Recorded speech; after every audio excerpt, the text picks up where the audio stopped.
Aren't we lucky? We have heard from Keir Starmer twice this week, once at Prime Minister's Questions and then once at the Liaison Committee. Now, unlike Prime Minister's Questions, this event he couldn't just skip questions he didn't like. In today's video, we have a stuttering Keir Starmer getting grilled as lies over figures are revealed, and for him, there is just no way out of it.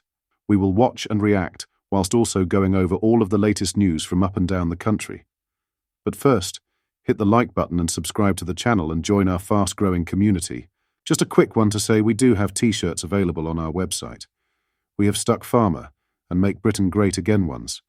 Make sure you check the link in the description or go to britishstand.com. So have a watch of this. At a particular group. You don't think you're comfortable with the super rich sheltering their wealth by land? Well, what we tried to do was get the balance right and to protect the family farm. You know, look, what the very wealthy do with their money within the rules is a matter for them. But what we wanted to do was to raise the revenue necessary because, you know, we had to not only balance the books in the budget, we had to make important investments in things like health services in schools.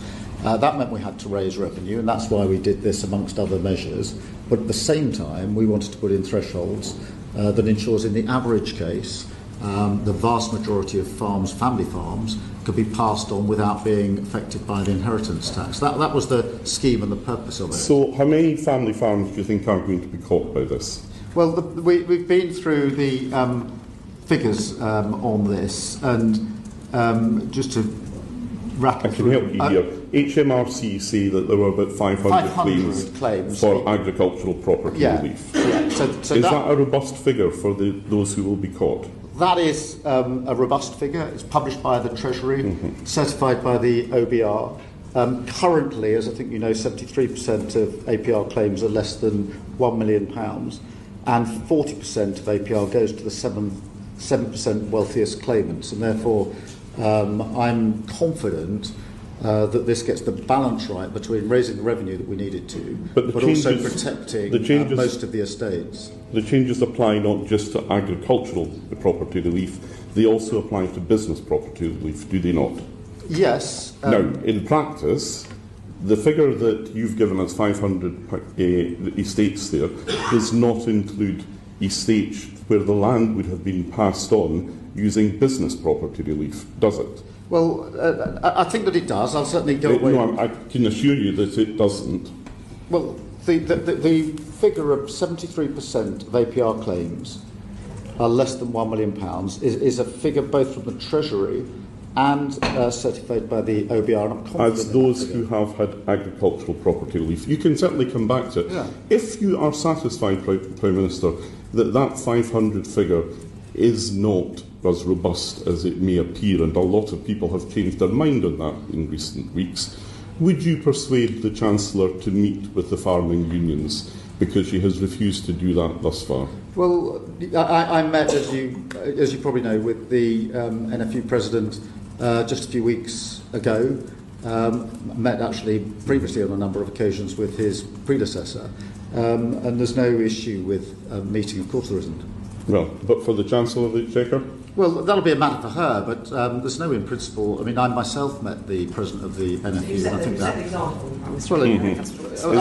Is it an example that you will be encouraging the Chancellor to follow? Well, the Chancellor will manage her own diary, but I mean, I took the view... Well, I mean, we're laughing here, but, you know, we had one witness giving evidence to the Select Committee who, when talking about the impact on his farming business, broke down. Yep. So there are a lot of people who don't find this funny. How does it make you feel to hear that witnesses were breaking down before my Select Committee? Well, of course nobody's comfortable with that, but that is why I took the decision to have a meeting with the President of the NFU, to invite him in for a meeting with me, not with a great fanfare, but just for a private meeting so that I could hear for myself first-hand from him as to the points that he wanted to make understandably. With a view to making changes? I'm sorry? With a view to making changes? Well, no, we've got the policy. We've set out the policy, and I was clear about that. But did I want to hear what he had to say in a respectful way? Yes, Of course I did. Literally squirming in his seat, and there is nowhere to run to. What are your thoughts on this? Let me know in the comments. In other news, King Charles's cancer treatment is set to continue next year in a major royal health update. Palace sources have told British Stand. Insiders from the palace have said his treatment has been moving in a positive direction, and as a managed condition, the treatment cycle will continue into next year. The source added there is a sense of optimism, which can be seen in the King's desire to keep up a busy schedule of public engagements, including during the festive period. Buckingham Palace announced in February that King Charles had been diagnosed with cancer and was beginning a course of treatment. Very early on, the monarch personally took the decision to share his diagnosis and his experience, in the hope it may help others. But he deliberately did not confirm the type of cancer he was being treated to, not detract from the significance of other forms of the illness.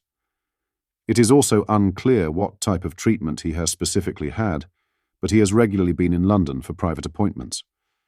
Dame Laura Lee, chief executive of the cancer support charity Maggie's, of which Queen Camilla is patron, told Sky News, "It's very common for treatment to be ongoing for very long periods of time, as is the treatment that the Princess of Wales went through, which is an intense period of treatment over a year, and then it comes to a point where it's on an end, and she's on that recovery from some of the impacts of her treatment. So we've got immunotherapy, chemotherapy, surgery, hormone therapy.